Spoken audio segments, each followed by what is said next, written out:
स्वागत है, अभिनंदन है, आभार है आप सबका एजुकेशन लाभार्थ के चैनल में। मैं हर्ष प्रजापति उपस्थित हूँ आप सबके समक्ष एक अति महत्वपूर्ण जानकारी के संदर्भ में। सबसे पहले देखिए, इलाहाबाद विश्वविद्यालय की फर्स्ट कट ऑफ कब तक रिलीज़ की जाएगी, ठीक है, एक्सपेक्टेड डेट क्या हो सकती है, और साथ ही साथ एडमिशन के देखिए 3 स्टेप होते हैं, 3 चरणों में आपका एडमिशन होता है। अगर इसमें से किसी भी एक चरण में आप विफल होते हैं तो आपका प्रवेश निरस्त हो जाएगा और आप प्रवेश नहीं ले पाएंगे। और आपका देखिए सीट यहाँ पे कंफर्म की जाती है, किस स्टेप में आपकी सीट कंफर्म होती है, किस में एडमिशन कार्ड आता है, क्या प्रोसेस रहता है, और डॉक्यूमेंट वेरिफिकेशन का पूरी की पूरी काउंसलिंग के और एडमिशन का आपको प्रोसेस इस वीडियो के माध्यम से बताने जा रहा हूँ। तो सबसे पहले अगर चैनल से नहीं जुड़े हैं आप तो जुड़ जाइए। यहाँ पे आपको फर्स्ट से लेकर लास्ट अपडेट मिलेगी। हर एक क्वेश्चन का यहाँ पर मैं जवाब देता हूँ। लगातार आप कमेंट कर रहे हैं, भले आपके देखिए कमेंट का रिप्लाई इस समय मैं ना कर पाऊँ क्योंकि इस समय बहुत कमेंट्स आ रहे हैं। तो ये है कि आप अपनी समस्या ज़रूर लिखा करिए, उस पर मेरी नज़र पड़ती है। और देखिए, जिनका रिप्लाई नहीं मिलता है वो खुश रहा करिए क्योंकि आपकी समस्या पर वीडियो आएगी, ठीक है। तो अब मैंने लगातार जो है जहाँ तक है सेफ स्कूल कवर कर दिया है, ठीक है। और आप सबका केवल और केवल जो भी कॉलेज की कट ऑफ कितनी जाएगी बस वही बची है, वो भी बहुत जल्द मैं क्लियर कर दूंगा। एक एक कॉलेज की वीडियो आ जाएगी, चीज़ें आपको समझ में आ जाएगी। फर्स्ट कट ऑफ की लगातार अगर बात करें तो पहले कुछ चीज़ें आपको डाटा बताते हैं कि पहले जो 2023 का था वो जो आपकी रिज़ल्ट आए थे वो जून लास्ट में आपका देखा जाए तो आया था, जून लास्ट में, ठीक है। 26-27 ऐसे कर के रिज़ल्ट आपके आए थे। और LLB का फ़िलहाल जुलाई की फर्स्ट वीक तक आया था, इस प्रकार से था। तो आप ये समझिए कि पिछले वर्ष क्या था कि 2022 में ऑफलाइन काउंसलिंग हुई थी, लेकिन 2023 में ऑनलाइन काउंसलिंग हुई थी। तो ऑनलाइन काउंसलिंग के लिए एक जो है प्रवेश प्रकोष्ठ की बैठक बुलाई गई थी जिसमें विश्वविद्यालय के जितने हर प्रत्येक डिपार्टमेंट के जो अध्यक्ष होते हैं उनको भी बुलाया गया था, ठीक है, HOD को, और उन सबकी बैठक हुई। और उस पर जो है, और जो एजेंसी ने टेंडर लिया था वो जो है उन्होंने जो है उस पर एक मीटिंग भी रखी थी, इसमें प्रशिक्षित किया गया था किस प्रकार से ऑनलाइन काउंसलिंग कराना है वगैरह वगैरह। तो इसलिए पिछले साल क्या है कि आपकी जुलाई लास्ट में आपकी कट ऑफ स्टार्ट हुई थी, शायद 27 जुलाई को एनसेंट की फ़र्स्ट कट ऑफ आई थी, ठीक है। उसके बाद 1 अगस्त से देखा जाए तो अधिकतर विषयों की जो है कट ऑफ रिलीज़ कर दी गई थी, ठीक है, चाहे वो PGT फर्स्ट का हो PGT सेकंड का हो। लेकिन ये है कि 27 से स्टार्ट हुई थी, फिर 28-29 इस प्रकार से कट ऑफ आई थी, और अगस्त के फर्स्ट वीक में हर एक विषय की कट ऑफ आ चुकी थी। इस वर्ष देखिए आपका रिज़ल्ट कब आया है, आपको पता है, यही अभी जुलाई में आया है, ठीक है। और आपको ये भी पता होगा कि अब जो है एक अभी प्रेस विज्ञप्ति निकली थी जिसमें कि चीज़ें बताई गई थी कि अब जो है प्रवेश प्रकोष्ठ की बैठक होने जा रही है, कोर्स कमेटी की बैठक होगी और उसमें जो है महत्वपूर्ण निर्णय लिए जाएंगे। निर्णय क्या होते हैं वो चीज़ हम समझाते हैं आपको। सबसे पहले देखिए, जब बैठक बुलाते हैं प्रवेश प्रकोष्ठ तो हर एक विभाग का कोऑर्डिनेटर यानी समन्वयक को जो है चुना जाता है, या कहा जाए तो जो है उसे कोऑर्डिनेटर निकाला जाता है। इससे क्या होता है ना, समन्वयक का कार्य क्या रहता है कि जब आप अपना जो 3 स्टेप का आपका एडमिशन प्रोसेस होता है तो उसमें सेकंड स्टेप में क्या होता है ना कि आपका वेरिफिकेशन होता है डॉक्यूमेंट का। तो वो डॉक्यूमेंट वेरिफिकेशन वो समन्वयक द्वारा होता है, ठीक है। जो कोऑर्डिनेटर विभाग का होता है वो आपका जो डॉक्यूमेंट को वेरीफाई करता है, तो उसको चुना जाएगा भी। इसी जो है जब मीटिंग हो जाती है ना तो इसी में जो है फिर ये सब विभाग अपने अपने जो है कोऑर्डिनेटर सेलेक्ट कर लेते हैं और फिर जो है प्रवेश प्रक्रिया आगे बढ़ाई जाती है। इस वर्ष देखिए सबको ऑनलाइन काउंसलिंग का अच्छा जो है अनुभव है सबके पास, जितने भी विभाग हैं, क्योंकि लास्ट ईयर सब ऑनलाइन काउंसलिंग हुई थी। अब ये है कि आपका एजेंसी का देखिए इसमें महत्वपूर्ण कार्य है। जब आपकी फर्स्ट कट ऑफ कब तक आएगी, इसमें आपको ये चीज़ समझ के चलना है कि एजेंसी क्या है, एजेंसी के पास सारे रिज़ल्ट हैं। रिज़ल्ट क्या होगा वो भेजा जाता है विभाग में जब रिज़ल्ट जाते हैं, ठीक है, पहले उसको क्या किया जाता है, अवरोही क्रम में लगाया जाता है कि सबसे ज़्यादा फिर सबसे कम, इस तरह करके। तब जब विभाग के पास रिज़ल्ट रहता है तो विभाग देखते हैं कि हाँ कितने नंबर में अधिकतम बच्चे हैं, तो उस हिसाब से वो कट ऑफ रिलीज़ करते हैं, ठीक है। तो ये सबसे पहले मेन कैंपस में आपका रिज़ल्ट आता है, ठीक है, इसकी सारी प्रतियाँ आती हैं, उसके बाद कॉलेज में भेजा जाता है, तो कॉलेज भी अपने अनुसार वो कट ऑफ निकालते हैं। कॉलेज का प्रायः जो है कैंपस के बाद निकलता है, लेकिन पिछले साल CMP जो है कैंपस के साथ साथ निकाल दिया था और शायद 1-2 विषय की पहले ही निकाल दी थी, ये रहता है। तो आपको ये समझना है कि जुलाई लास्ट चल रहा है, लास्ट वीक अब स्टार्ट होने वाला है, ठीक है। और आपका एक चीज़ ध्यान में रखने की, आपकी जो काउंसलिंग है, ठीक है, अगर मेरा जहाँ तक मेरा अनुमान है वो ये है कि अगस्त के फर्स्ट वीक तक आपकी जो है काउंसलिंग की अपडेट आ जाएगी, और जहाँ तक है अगस्त के सेकंड वीक तक सभी विषयों की कट ऑफ रिलीज़ कर दी जाएगी। यानी पहले से दूसरे सप्ताह के बीच में ही आपकी फर्स्ट कट ऑफ आने की संभावना प्रबल है। ठीक है, क्योंकि ज़्यादा लेट करेंगे नहीं, लेट वैसे ही हो ही रहा है, क्योंकि जैसे अगर देखा जाए पिछले वर्ष की तुलना में तो इस वर्ष कहीं ना कहीं थोड़ा बहुत लेट चल रहे हैं, लेकिन रिजल्ट इतनी जल्दी जारी करके विश्वविद्यालय ने कहीं ना कहीं ये संकेत दे दिए हैं कि समय पर काउंसलिंग इस साल पूरी कराई जाएगी। अब एडमिशन प्रोसेस को आपको समझा दी कि कट ऑफ तो मैंने बता दी कि अगस्त के प्रथम से द्वितीय सप्ताह के बीच में ही आपकी कट ऑफ रिलीज़ की जाएगी। उसके लिए परेशान मत होइएगा। अभी कोर समिति की जो बैठक है कमेटी की, ठीक है, वो उसका निर्णय क्या होगा वो ऑफिशियल अपडेट जब आ जाएगा तो मैं आपको समझा दूंगा। ठीक है, इस साल की अभी देखिए बैठक होने दीजिए, जैसे निर्णय आएगा मैं बता दूंगा। अब देखो यहाँ पे कुछ चीज़ें आपको समझाना जरूरी है, जैसे कि आपका जो 3 स्टेप एडमिशन प्रोसेस है, ठीक है, यहाँ पे आप समझिएगा कि आपको 3 स्टेप में पहला स्टेप क्या होता है कि आप जो वेबसाइट पे या पोर्टल पे, जैसे लास्ट ईयर तो एडमिशन विश्वविद्यालय की वेबसाइट पे हुआ था, लेकिन इस वर्ष क्या है कि लगातार ये कयास लगाया जा रहा है कि समर्थ पोर्टल पे होगा, क्योंकि जयंत कुमार पति जो आपके प्रवेश प्रकोष्ठ के निदेशक हैं, ठीक है, वो उन्होंने पहले ही कहा था कि अगर समर्थ यूजी वाला रजिस्ट्रेशन जो है अगर सफलतापूर्वक होता है तो कहीं ना कहीं पीजी का भी हम उसी पे करा लेंगे।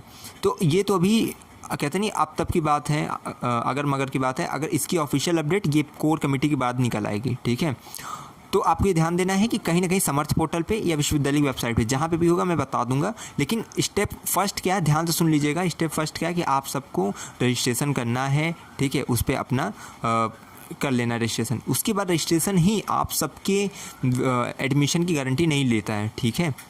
क्या पहला स्टेप है कि आप सबसे पहले पोर्टल पे जाएंगे, ठीक है, और अपनी जो है डिटेल्स वहाँ फिल करते हैं, अपना डॉक्यूमेंट अपलोड करते हैं। फर्स्ट स्टेप में यही होता है, पूरे डॉक्यूमेंट जितने आपके पास है 10th 12th यूजी पीजी, जैसे जो सेकंड टाइम पीजी करने जा रहा है उनके लिए नहीं, कि 10th 12th का यूजी का मार्कशीट सर्टिफिकेट जो भी आप अपलोड करेंगे, और जितने भी जो मैंने आपको डॉक्यूमेंट्स बताए थे, जैसे कास्ट सर्टिफिकेट है, ठीक है, सेंट्रल का बनवा लीजिएगा आप लोग, क्योंकि देखो नहीं बनवाओगे तो इससे क्या होता है ना, रिजर्वेशन की जब रिजर्वेशन वाली कट ऑफ आती है आपकी, ठीक है, आरक्षण वाली, यानी कि यूआर की आती है, उसके बाद अनारक्षित श्रेणी के अंतर्गत एक कट ऑफ जारी की जिसमें आप सब एडमिशन ले सकते हैं, चाहे SC ST OBC EWS सब। लेकिन उसके बाद OBC की आती है, EWS की आती है, और 10 नंबर 15 नंबर का अंतर आपको देखने को मिलेगा। यूआर से कम EWS का रहता है, EWS से कम OBC का, OBC से कम SC का, SC से कम ST का। ST में तो लगातार ऑल कैंडिडेट बुला लिए जाते हैं। तो आपके पास जब होगा ना जाति प्रमाण पत्र का सर्टिफिकेट, तभी आप इसका लाभ उठा पाएंगे, क्योंकि आपको दिखाना पड़ेगा कि आप जो है इसके अंतर्गत आप जो एडमिशन ले रहे हैं, ठीक। तो आप अपना जो है कास्ट सर्टिफिकेट लगाएंगे तभी आपको रिजर्वेशन वाली जो कट ऑफ आती हुई है कैटेगरी वाइज उसमें आपको एडमिशन मिलेगा, नहीं तो अनारक्षित श्रेणी के अंतर्गत ही एडमिशन लेना पड़ेगा। जिसके पास कास्ट सर्टिफिकेट नहीं है वो फिर UR के अंतर्गत एडमिशन लेगा, ठीक। और कई चीज़ बच्चों की प्रॉब्लम आ जाती है कि रिजल्ट नहीं है, इस सब पे भी हम लास्ट में इस वीडियो में बात करेंगे। पहले आपको एडमिशन प्रोसेस में जो मैंने बताया स्टेप फर्स्ट क्या है कि आप सब डॉक्यूमेंट अपलोड करते हैं, अपनी जानकारी फिल करते हैं, ठीक है, पूरा डॉक्यूमेंट अपलोड कर देते हैं, फिल करके आप सबमिट करते हैं, ठीक है। इसके बाद क्या होता है सेकंड स्टेप, यहाँ से काम स्टार्ट हो जाता है कोऑर्डिनेटर का।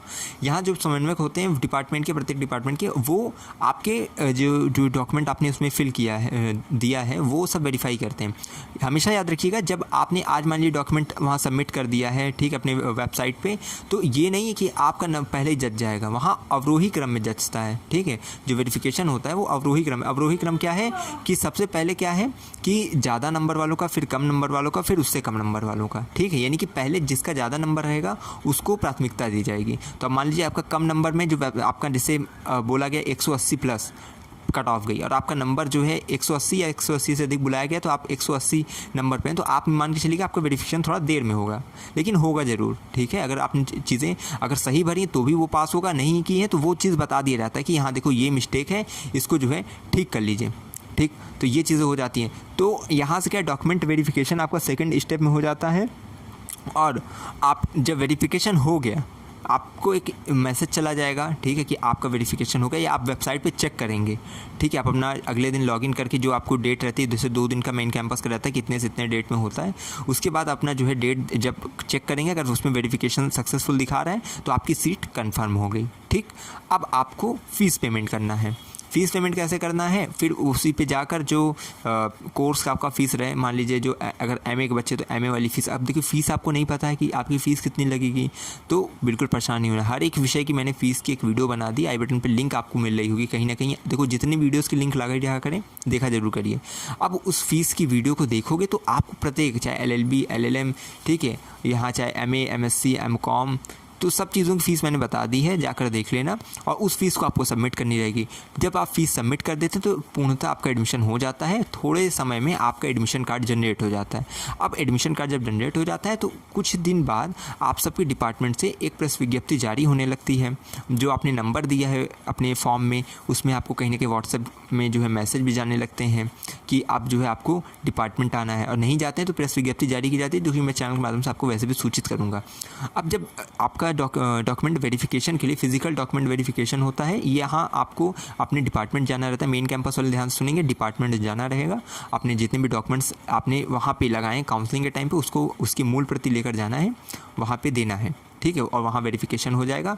उसके बाद आपका बहुत जल्द व्हाट्सएप ग्रुप वगैरह बन जाता है, फिर आई कार्ड आ जाता है और आपकी क्लासेस की आपको अपडेट मिलने लगती है कि कब से आपकी क्लासेस स्टार्ट होगी, ठीक। एडमिशन की एक ये है कि सितंबर से आपकी क्लासेस स्टार्ट हो जाएंगी। अब ध्यान से सुनिए कि जिनके पास जो कुछ अगर डॉक्यूमेंट्स नहीं है, पहली सबसे बड़ी है कि अगर कास्ट सर्टिफिकेट वगैरह नहीं है तो सेंट्रल का बनवाइए। EWS वाले जितने बच्चे हैं सेंट्रल के फॉर्मेट में बनवाइएगा। स्टेट से बनता है लेकिन उसको सेंट्रल के फॉर्मेट में बनाइएगा। अब सेंट्रल का फॉर्मेट क्या होता है उसके लिए मैंने डिटेल वीडियो बना दी थी, कहीं ना कहीं आई बटन में लिंक दे दूँगा, वरना PG एंट्रेंस की जो प्लेलिस्ट है उसमें जाकर चेक कर लेना आप लोग, ठीक है। अब जिनके पास रिज़ल्ट नहीं, देखो रिज़ल्ट नहीं है तो स्टेटमेंट ऑफ मार्क्स लगाइए। अब अगर फेल होल हैं किसी कारणवश तो फिर आपका जब तक जैसे मान लीजिए सेकंड एग्ज़ाम नहीं दे देते हैं, अगर कुछ आपका इस प्रकार से रिज़ल्ट में गड़बड़ी है तो उसको क्लियर कराइए पहले, ठीक है। अब जो बच्चों का ये मान लीजिए कि अब ये हो रहा है कि भैया सेकंड एग्ज़ाम बाद में होगा, रिज़ल्ट बाद में आएगा, तो ये मान लीजिए कि मेन कैंपस की काउंसलिंग तो 2 ही 3 राउंड में 4 राउंड में हो जाएगी, 5 राउंड में, ठीक है, क्योंकि सीट भी कम हुई है और बच्चे भी ज़्यादा हैं इस वर्ष। 4-5 राउंड में काउंसलिंग होगी ख़त्म, ठीक। तो आप सब क्या करेंगे, अगर आपका अगस्त के मिड तक आ जाता है तो अच्छी बात है, अगस्त लास्ट तक में अगर चलती काउंसलिंग तो ठीक है, और नहीं तो आप सब कॉलेज में एडमिशन लीजिएगा, ठीक है। इतना परेशान मत होइएगा जिनके पास रिज़ल्ट वगैरह का प्रॉब्लम आ रहा है। कॉलेज में ये है सितंबर तक काउंसलिंग चलेगी, ठीक है। वहाँ तो एक 26 राउंड 27 राउंड तक काउंसलिंग चलती, लास्ट ईयर CMP में ADC में चल रही थी, मत परेशान होइएगा। रिज़ल्ट में जिसके मान लीजिए रिज़ल्ट जिसका नहीं आया और एग्ज़ाम हो चुका है, रिज़ल्ट नहीं आया है, वो स्टेटमेंट ऑफ मार्क्स अपनी संस्था से निकलवा लेंगे, अपने कॉलेज से, उसमें वगैरह उसको जो पूरी अच्छे तरीके से क्या करेंगे, वेरीफाई करवा लेंगे कि हाँ अपने कॉलेज से कि हमारा जो है रिज़ल्ट कुछ दिन बाद जारी किया जाएगा, लेकिन स्टेटमेंट ऑफ मार्क्स ये है और ये पूर्णतः मान्य होगा। इस तरह करके मुहर और लगवा के आप तब उसको जो है अपने जब रिज़ल्ट मांगेगा तो वहाँ वो लगा सकते हैं आप, ठीक। बिना, इसीलिए कह रहा हूँ, बिना कंप्लीट मार्कशीट के एडमिशन नहीं होगा, क्योंकि पिछले वर्ष कम से कम 20% बच्चे ऐसे थे जिनका एडमिशन इसीलिए कैंसिल हो गया। फर्स्ट कट ऑफ में आ चुके थे लेकिन रिजल्ट नहीं है। कई कॉलेज यूनिवर्सिटी डे में जारी करता है, लेकिन विश्वविद्यालय ऐसा है, हम लोग का इलाहाबाद विश्वविद्यालय की अपनी काउंसलिंग से पहले, एडमिशन से पहले रिजल्ट जारी कर देता है। तो यहाँ के बच्चों को दिक्कत नहीं होती, दिक्कत होती बाहर के बच्चों को, तो कहीं ना कहीं इसीलिए आप वंचित रह जाते हैं। लेकिन ये है कि अगर रिजल्ट सितंबर तक आने के अगर चांसेस है तो आप कॉलेज में आप रहेंगे, आप हो जाएगा एडमिशन। लेकिन मेन कैंपस में है तो आप स्टेटमेंट ऑफ मार्क्स निकलवाइए, ठीक। ये सब हो गया डॉक्यूमेंट से रिलेटेड। बाकी मैंने आपको बता ही दिया, 10th का 12th का UG का आप सब अपना मार्क्सिट सर्टिफिकेट तैयार रखिए और आधार कार्ड तैयार रखिए, पासपोर्ट साइज फ़ोटो अपनी रखे रहिए, ठीक है, जो ओरिजिनल, क्योंकि जो फ़ोटो देंगे वही आपके आई कार्ड में छप जाएगी। अच्छी फ़ोटो दीजिएगा, बढ़िया इस अपडेटेड, और सिग्नेचर आपको वही कॉपी में मतलब सफ़ेद पेज में करके उसको खींच के लगाना रहता है। और बाकी अगर गैप ईयर से हैं तो वही अंडरटेकिंग फॉर्म लग जाता है गैप ईयर्स का, जिसमें आप लिखते हैं कितने साल का आपका गैप हुआ है।